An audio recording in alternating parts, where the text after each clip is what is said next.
Hi, this is Renee with Fraley Farm Mini Homestead. Look at this beautiful rainbow I have of fertilized chicken eggs. So guess what I'm about to do, y'all? I'm going to incubate some eggs. Yes, I am. So it's that time, y'all. My girls are getting to be about 2 years of age, and it is time for me to move some of them around and get started fresh. I'm going to hook my camera up, and we're going to get to talking, y'all. All right, so I want to show you a couple of things about these chicken eggs. Well, first of all, when you are gathering your eggs, first of all, you want to make sure that you have a rooster and hen, and these are fertilized eggs, okay?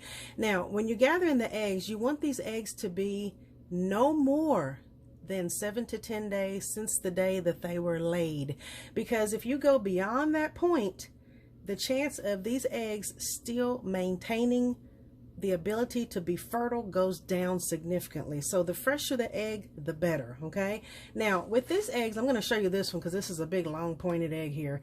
But you can see you want the point down when you store these eggs, okay? You don't want to flip them upside down because these eggs contain what we call an air sac. And when you have the point down, the air sac will rise to the top and it causes the yolk to be centered in the center of the egg, which is the appropriate location where you want these to be. So again, once you gather the eggs, let's say that these eggs were gathered today, okay? You want these eggs to settle and sit in place for 12 hours to about 24 hours. I let mine sit for a good 24 hours. I don't do any less than that. So that way all of the contents can move around to where they need to be, okay? As you can see, most of these eggs, they're pretty clean. Now, when you're gathering eggs for incubation, absolutely do not wash your eggs because eggs are porous and you take a risk of water entering inside the egg. And of course, you know, water has contaminants and all kinds of crazy stuff in it. You don't want to get that in your incubator and you don't want to get that in your egg. That could potentially cause that egg to go bad. And then you're going to have a big stinky problem inside your incubator and in your house, okay? Or wherever you incubate. As you can see, some of these eggs are a little bit dirty. That's okay. Nothing wrong with these eggs. I can go ahead and still incubate these. But if you have some eggs that are extremely soiled, or if they're poopy, don't even bother, okay? Don't even fool with trying to incubate those bad boys because you run the risk of introducing bacteria and other contaminants inside your incubator. And again, that can cause your eggs to spoil and go bad. So that would be a no-no, okay? Another thing too is if you have some eggs that are extremely clean and some eggs that are a little dirty, another option that you have is to separate them into 2 different incubators. Me personally, these eggs are not that bad. I'm going to go ahead and incubate all of these together. So another thing when you gather your eggs, you want to be very, very, very gentle. You want to make sure that none of these eggs appear to be cracked. If any of these eggs, when you gather them especially, have any wet spots or just don't quite look right, then you know, don't even fool with it, okay? This particular egg right here, as you can see, has an excess of calcium in the diet of this chicken, and so it has a lot of changes on the surface of the egg. I don't believe this is going to make a difference when I incubate. Please feel free to comment on that if I am saying this incorrectly. I'm going to go ahead and try to incubate that egg anyway. I've got another one that is in similar situation. It's got some, you know, a few little speckles on it. I think this egg will be okay to incubate. But again, if I'm saying that incorrectly and you guys know more than me, please, please, please let me know so I can remove that bad boy out of the incubator so I don't end up with the problem. Again, back to the eggs, as you can see, I have different colors of eggs, which means I have different breeds of chickens, which is exactly what I want. I like a rainbow of eggs, and so that's why I'm going to incubate these that are all different colors, okay? All right, so what I'm gonna do is we'll go ahead and get the incubator set up, get it rocking and rolling, and I'll be back with you guys and we'll continue this video with some more good information. Okay, y'all, so we are in the incubation room. So this is incubation slash seed starting greenhouse room, okay? Inside my house, y'all. You're probably gonna see some junk in the background, but you know what? Act like you don't see it because I'm human. All right, so anyway, this is sitting on top of a table, and I have a moving blanket under it, and I'm going to wrap it around it because you want to keep this incubator nice and warm. My house is kind of cool, and I want to make sure that this incubator stays warm so it can maintain the temperature, okay? There's a few other things that I wanted to tell you guys that I forgot about earlier, but one thing is when you guys introduce your rooster to your hens, first of all, you want to make sure, let me turn this camera around. All right, so I'm back. Sorry about that earlier. But anyway, I wanted to mention to you guys also, if you have a new rooster that you are introducing to your flock, you have to wait about 2 weeks before you have fully fertilized eggs. Now, you may have some fertilized eggs kind of here and there, but usually after about 2 weeks, it's pretty consistent.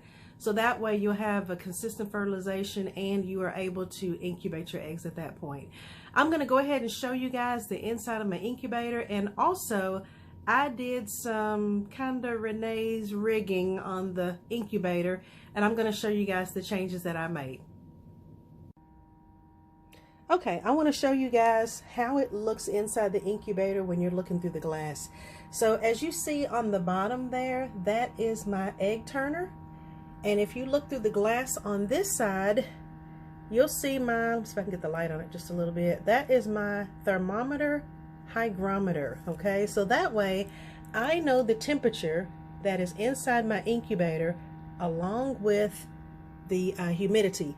The humidity is important because that will help you to gauge whether or not this is the correct humidity for the eggs to start to develop. And also, if you have too less of a humidity, you need to add more water. If you have too much humidity, sometimes that can cause water to leak inside your egg and actually can drown your chick if you have this too, way too much humidity going. Okay, let me show you the inside.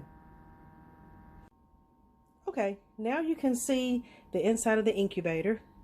This is the egg turner, which I have plugged in. You can see the thermometer hygrometer that I have over there.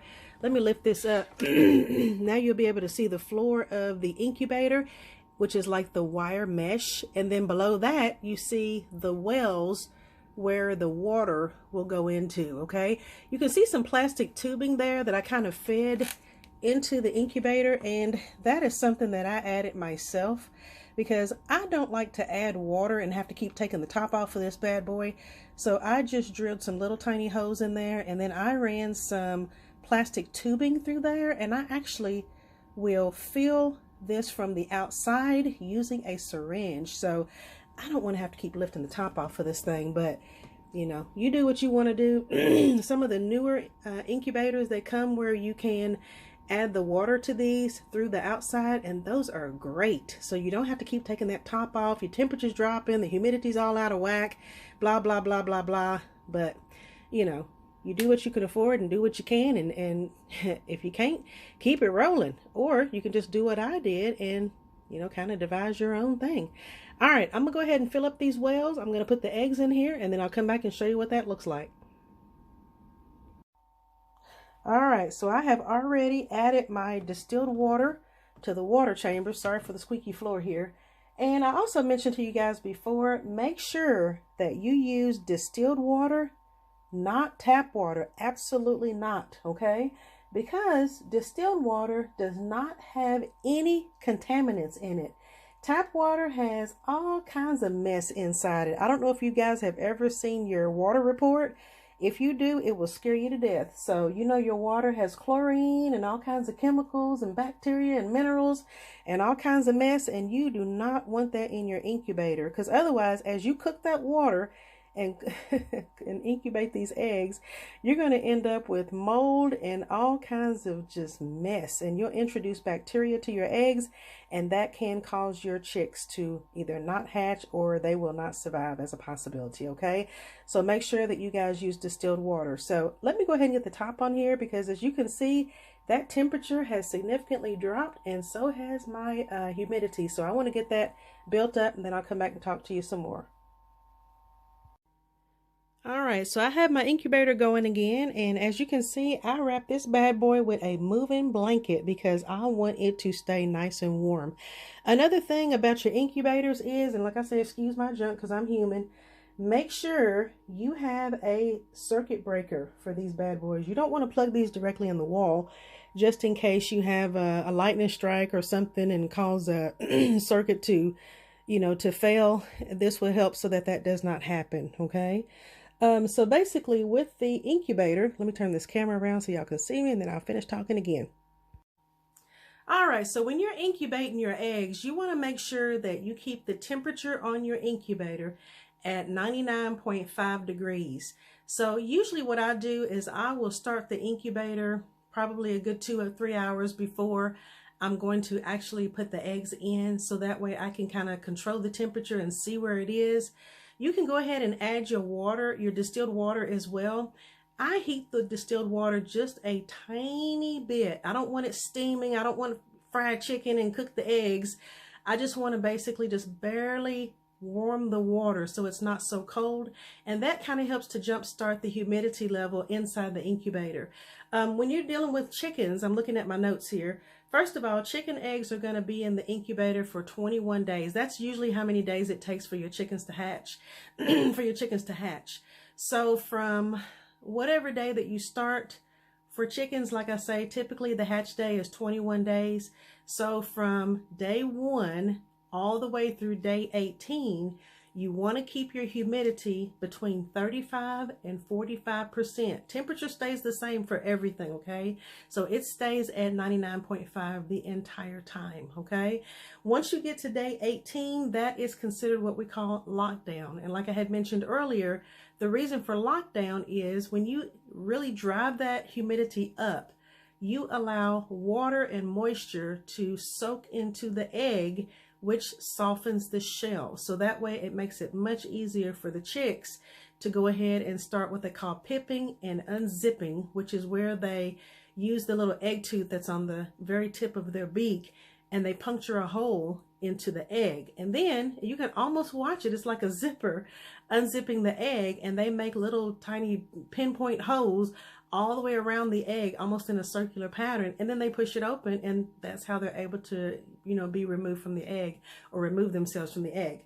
During the time of lockdown, you want to make sure that you drive that humidity up between 60 and 70% from day 18 through day 21. And basically, sometimes it takes even longer for some chicks to hatch.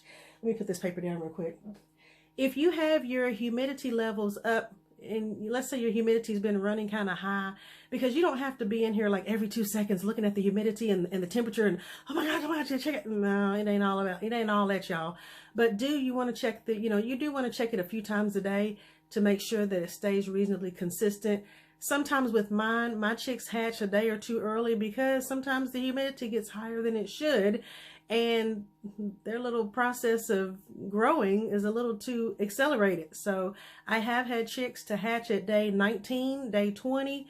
I've come in here sometimes to remove the egg turner, and there's chicks already hatched, and I'm like, oh my gosh. And then on the other hand, you may have some chicks that hatch a little bit later than average.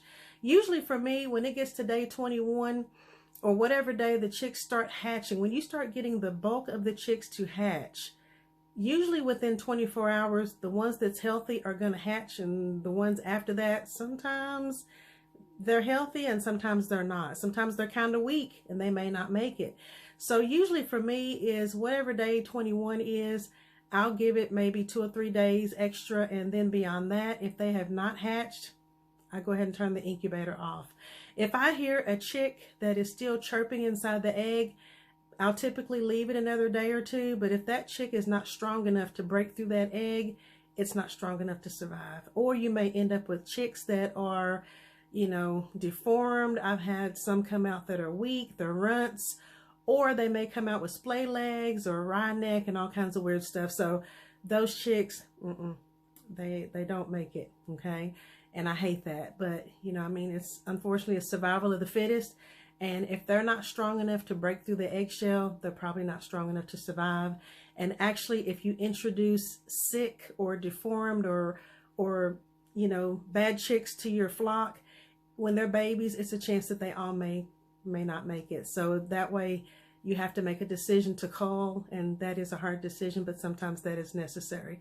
One more thing that I want to show you guys. Hold on one second. Sorry to turn away there. I know it's hard to read this backwards, so let me flip the camera around and I'm going to show this paper to you guys.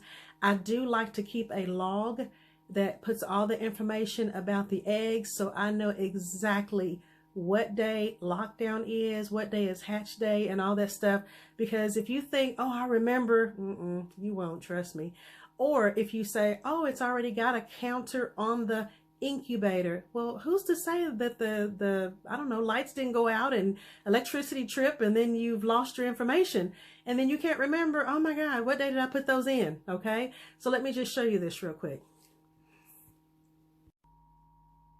Okay, so I wrote this paper down here. I wrote down the name of the incubator. This is my little giant incubator because I have about 4 or 5 incubators, so that way I know which one is which. Sometimes I may have more than one going at the same time, and that way this keeps me from getting all jacked up, because I be getting mixed up sometimes.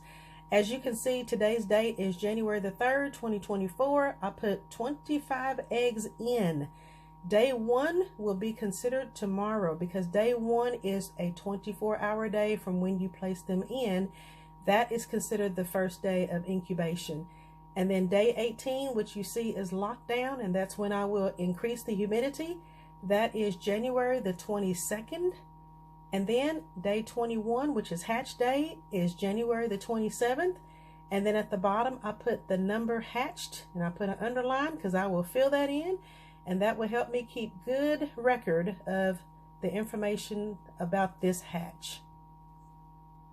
Hey guys, I want to say thank you guys for following along. I'm sorry this video was so long, but I wanted to give you guys extreme specific details about hatching, and hopefully you guys, if you decide to hatch your eggs, that you guys will have great success with this as well.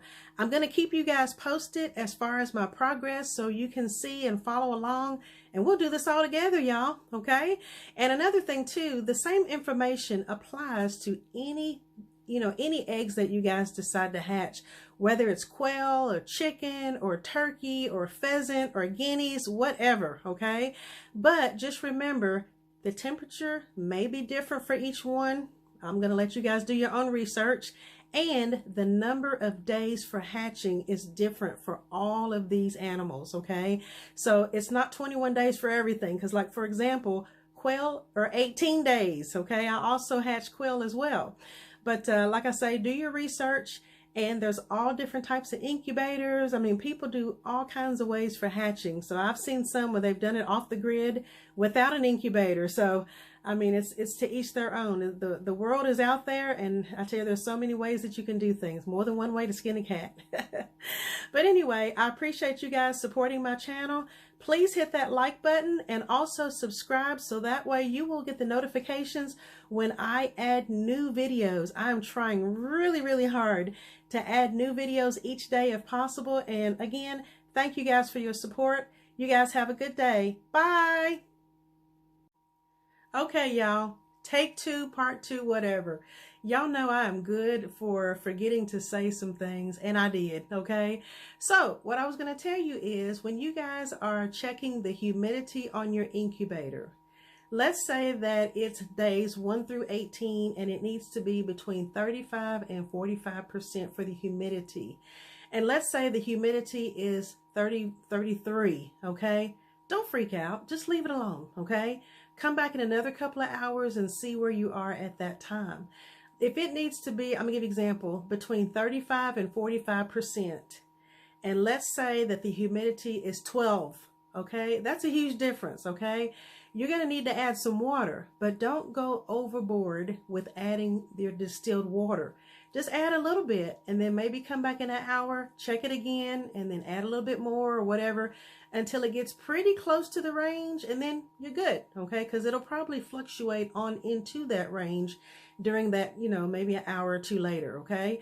Let's say that, for example, again, the humidity needs to be between 35 and 45%, and you've gone a little too overboard with the water, and you come back and it's like 90, which I've done before. That's why I can laugh.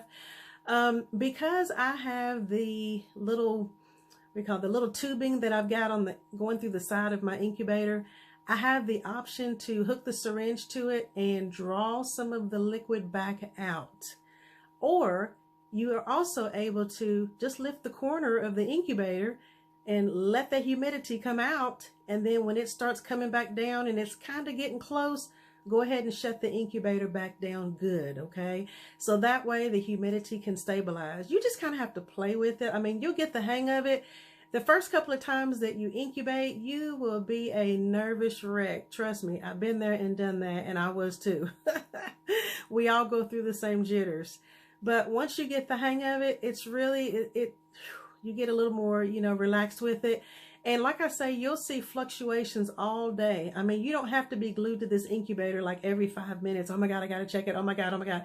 No, no, no, no. It's not like that, okay? If you want to check it maybe twice a day or 3 times a day, that'll be fine. That'll be sufficient. You don't have to be running in here every 2 seconds. So, all right, you guys, good luck, and thank you for tuning in. Y'all have a good day.